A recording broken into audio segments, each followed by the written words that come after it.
This is Ask Brock. I'm Brock Yorty. This week's question comes from Nick.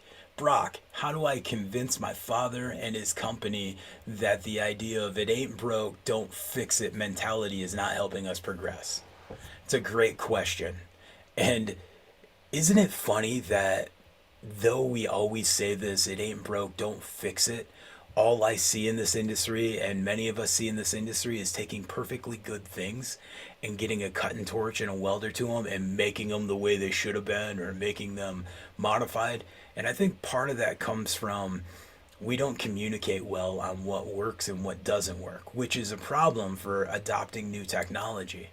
So it starts with us questioning what do we need and then how we advocate that to our manufacturers. If it's pumps or if it's drill rigs or if it's tooling, this is what I need. How do we get it? And then looking at other sectors of the industry, if it's oil and gas or it's HDD or it's construction and what they're doing.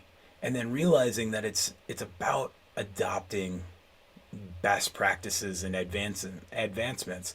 And yes, we're an industry that is very resistant to change, but I love it when I hear somebody go, well, you remember the last time they released those dang electric over hydraulic controls, they all failed and electric doesn't work with water. And then you go, dude, that was early 2000s and now it's 2021 and we have plenty of good rig manufacturers out there building rigs that are very responsive and been using electric over hydraulic for 25 years. So it's us having an open mind, understanding the advancements, understanding sometimes hands-free rod technology is more about mitigating the risk and having bad backs and those type of things than it is that I can trip out Kelly style faster than those guys will ever be able to do it that way. For how long and how many risks do we need to take? Looking at PDC bit technology, which is not new anymore. It's funny how often in our industry we're like, well, those new sonic rigs or that fancy beaded polymer that's brand new, and then you realize these things are 20 years old and the oil field used them before that or another industry used them, and we just have to see how they were done successfully, not make the same mistakes, and realize when we're using those new technologies, those new practices, that when something isn't working, we don't change everything at once. We change one or two parameters, no different than when we're in the shop and we decide to make some modifications to something. We don't just cut it up into little pieces and then try to reassemble it.